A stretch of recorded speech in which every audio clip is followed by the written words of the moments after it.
Welcome to TCTV News for the week of March 10th, 2025. I'm Erin Bresnahan. And I'm Ian Dolan. I smell a spring thaw. You can smell it? Sure. Spring is in the air. Not so quick. We New Englanders can experience all 4 seasons in just one afternoon. And of course, the bonus seasons like slush season, mud season, and bug season. So much to look forward to. Did you watch the last advisory committee meeting? I don't think I remember. Why? Well, member Andrew Moser announced that TCTV got the pilot from the Light and Water Department. Wait, so Mr. Moser scooped us on our own news? Pretty much, yeah. How dare he? Well, Templeton has some issues, and we're covering them. Town Administrator Adam Lamontagne has submitted his resignation. What? Mr. Lamontagne cites working in a hostile environment and having to hire a lawyer to address a complaint he says was addressed. What? We're not so sure what's going on anymore. The town administrator's resignation letter will be considered at the March 12th Select Board meeting. Now there's an agenda item to remove the Select Board chair. I guess this is proof Of what? that we're all living in a sick and twisted simulation. I mean, there could just be something in the water. That could also be an answer. Maybe we're just being paranoid, though. It is a good time to be paranoid. Who filed the complaint against the town administrator? Some hints have been dropped. So I spoke with went to the Phillipston Select Board. I met their Chief Administrative Officer, Peter. Peter's a really nice guy. He will actually be appointing 3 folks from Phillipston onto the working group. But Peter, actually I haven't spoken to him. I don't think he had a complaint from the superintendent. See if we have district-wide meetings after the annual town meeting, and on and on and on. If this goes on and on. Isn't that a song from the 80s? She just keeps on trying and just Wait. Let's not go back to the 80s yet. On and On was actually from the 70s, and we have some more news first. It really did go on and on. It was on the charts for a long time. At the February 27th Advisory Committee meeting, the town administrator reported on working groups to leave or add communities to the regional school district. The school's budget request came in almost $1 million higher than expected. If I don't do something as a Chief Financial Officer, who will?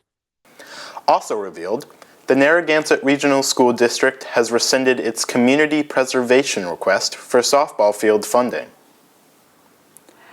I wonder, what would happen if entire communities merged? Like Templeton and Phillipston.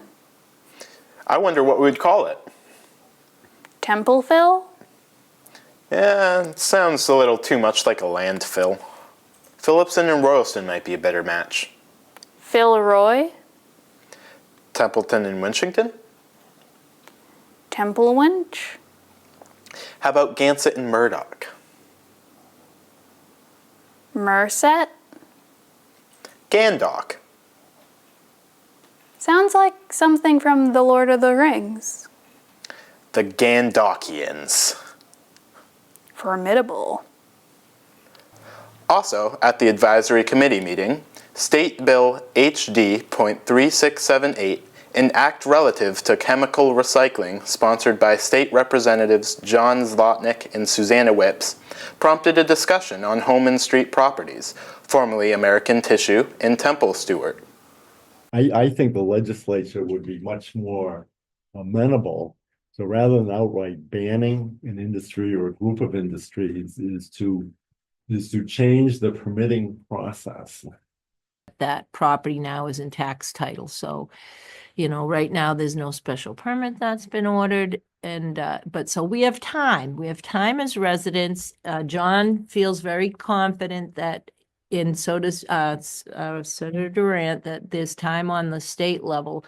And what I admire mostly, Noel, because I have your letters from 2019, is your correspondence. If we're not talking, if we're not communicating with our representatives, with each other, with residents who have the authority, how do we empower our residents? And if we're not willing to feel uncomfortable or awkward about certain issues because we're afraid we're going to hurt somebody's feelings, or I don't ever want to say anything to get the town sued, but you know, in the worst case scenario, I really want to be careful what I say, but at the same time, we have to say something.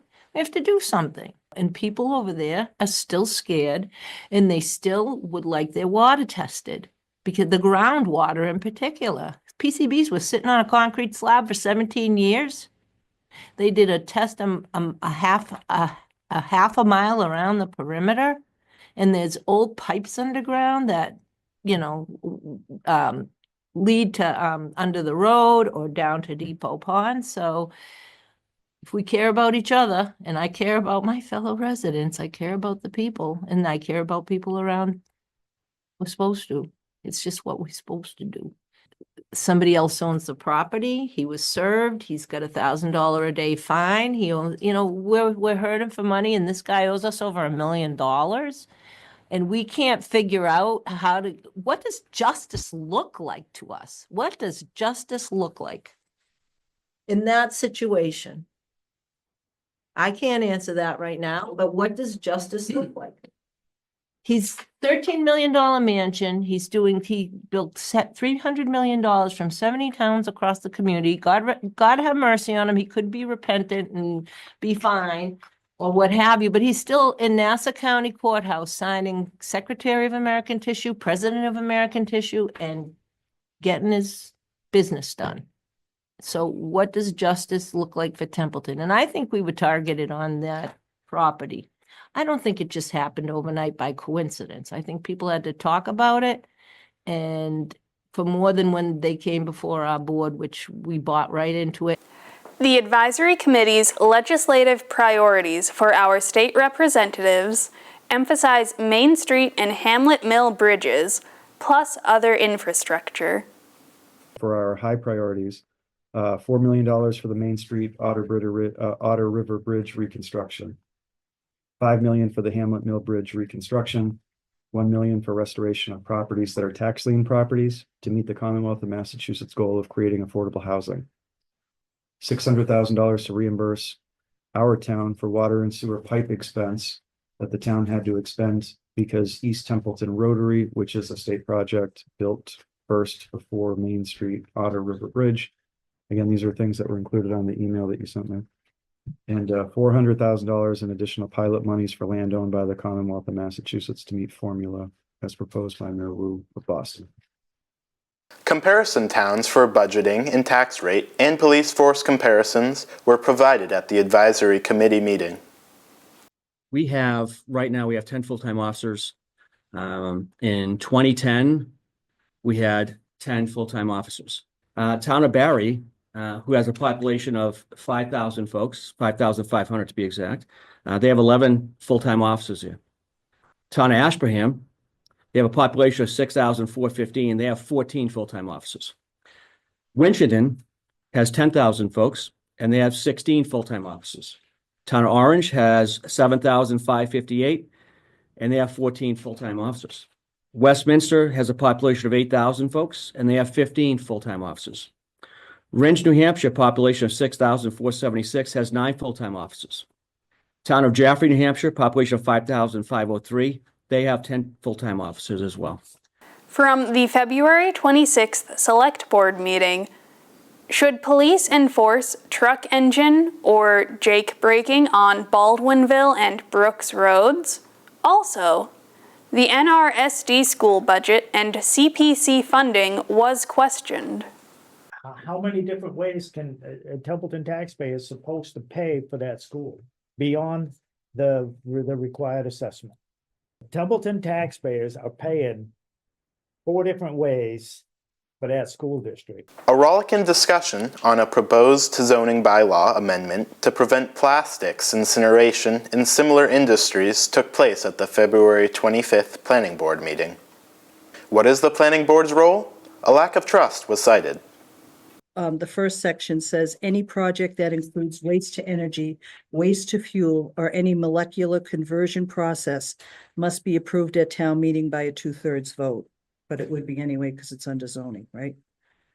And the second one would be all industrial permits need town meeting approval.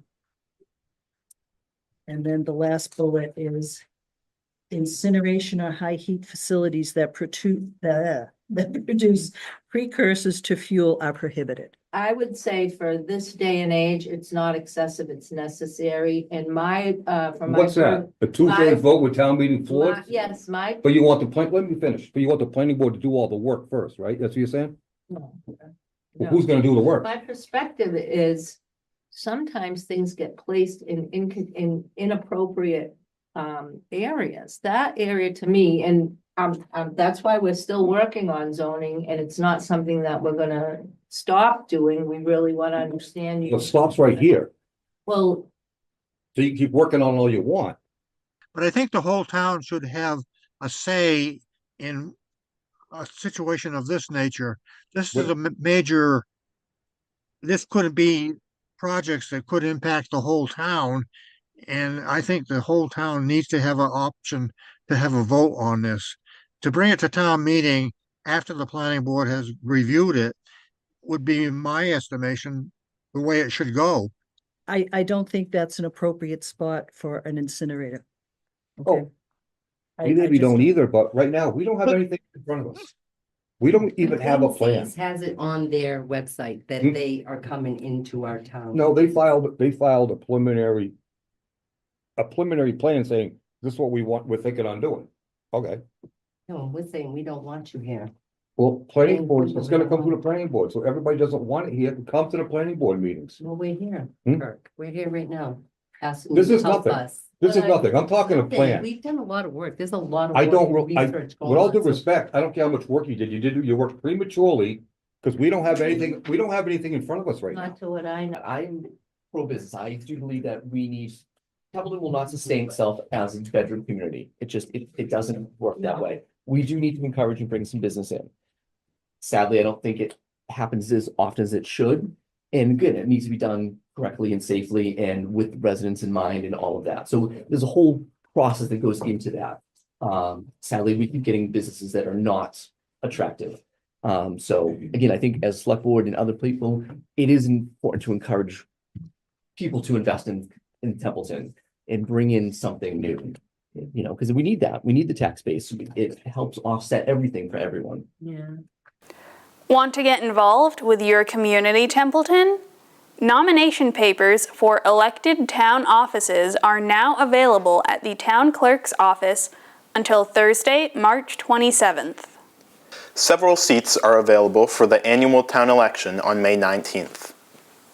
In other Templeton news, the annual landfill monitoring agreement was accepted at the February 24th Board of Health meeting.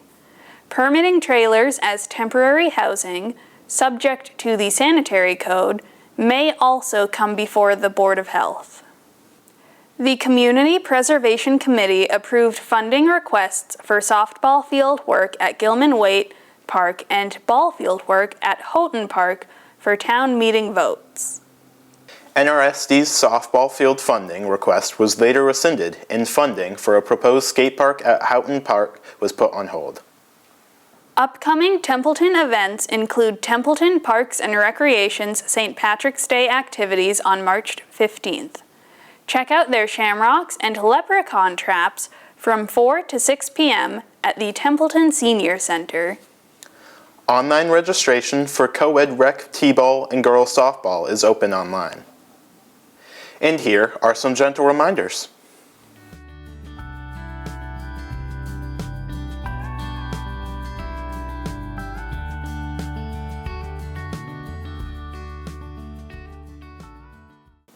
Have you heard about our Montechusett.tv website that showcases all kinds of fun-filled events in our area?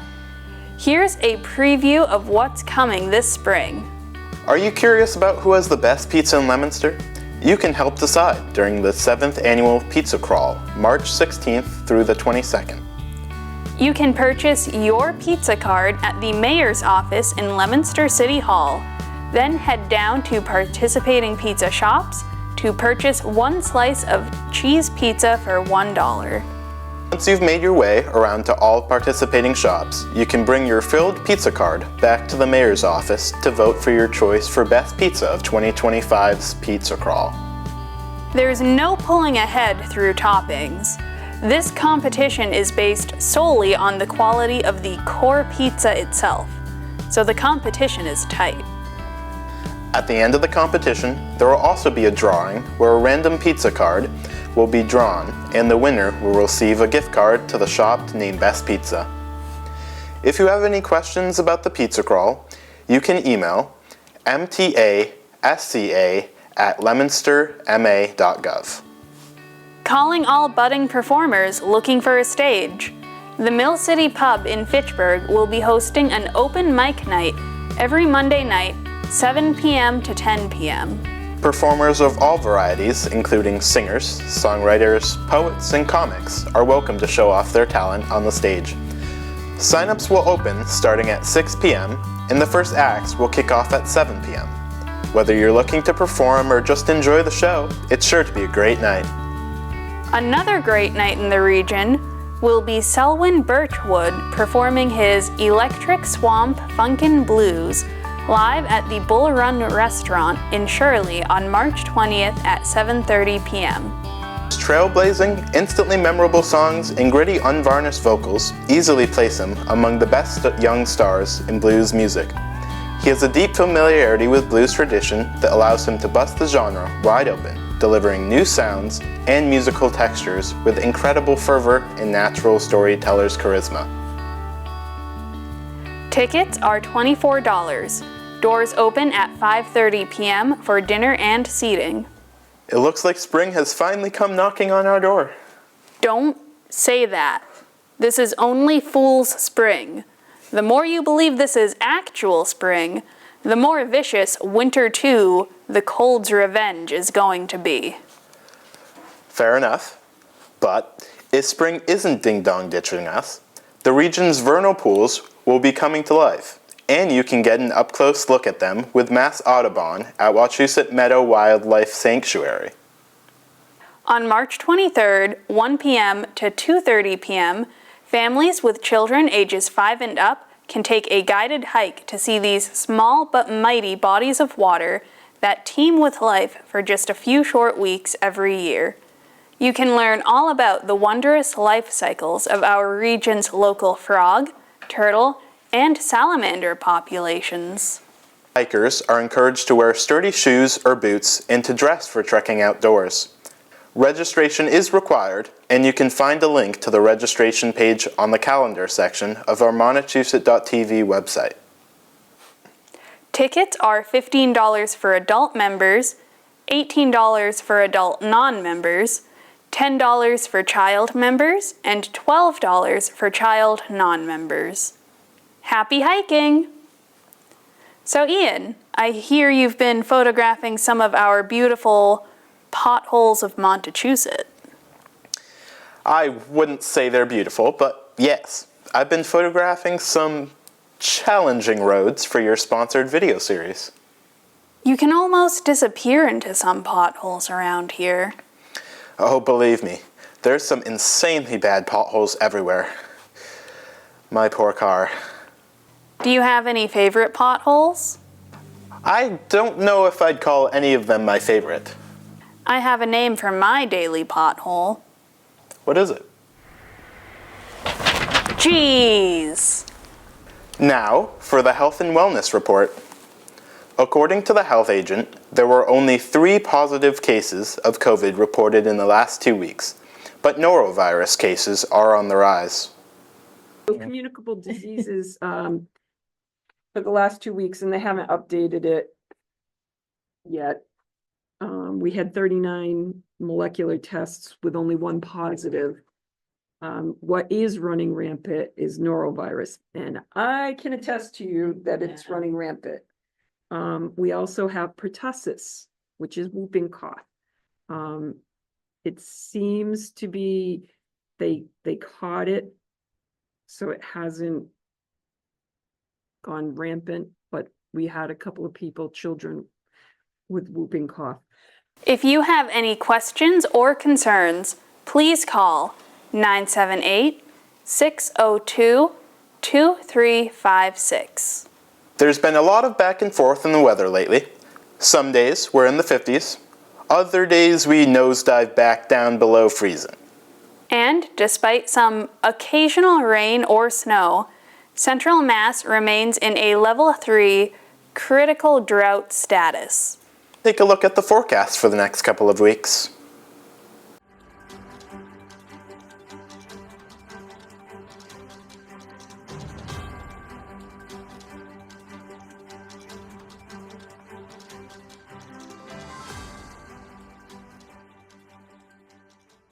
Hey, check out the cool rock we were given. It was painted by Mary Miller of the Narragansett Historical Society. Historical Society President Brian Tangway found the rock among similar ones in a stream near his cabin in Vermont. They're believed to be old sharpening stones, or the rejects. Do we need to sharpen anything? No, we already rock. Thank you, Mary Miller. You and the Historical Society rock. We really do rock. Upcoming meetings in Templeton include the Planning Board will meet on March 11th, the Select Board will meet on March 12th, the Community Preservation Committee will meet on March 13th. The Select Board will meet on March 19th. The Advisory Committee will meet on March 20th. The Board of Health will meet on March 24th, the Planning Board will meet on March 25th, and the Select Board will meet again on March 26th. Phew, that is a lot of meetings. How does Hannah feel about that? Don't ask. And don't forget, on March 15th, all Templeton Town departments will be presenting their budgets to the Select Board and Advisory Committee. We call it Super Budget Saturday. The presentation is scheduled to start at 8:30 a.m. and will end sometime around 3:30 p.m. Wow, that's a 7-hour meeting. How will we survive? There is a break for lunch in the middle. I doubt that could be enough time. Well, both of us will be there. TCTV will be there to broadcast the presentation on Cable Channel 8 and our YouTube channel. It's certainly been a heavy news week.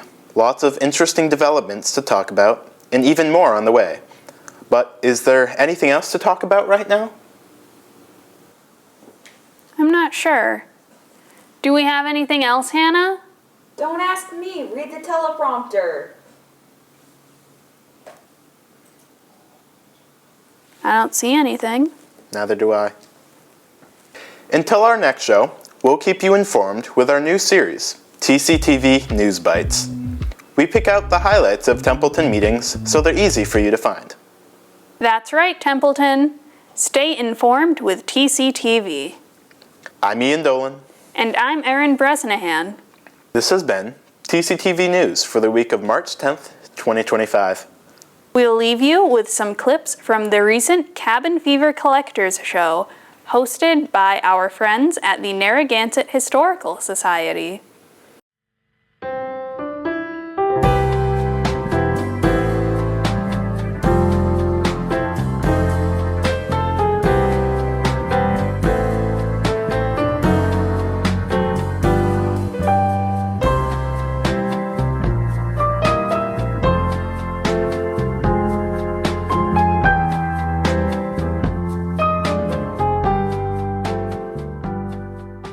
Happy Daylight Savings Time. And happy spring solstice.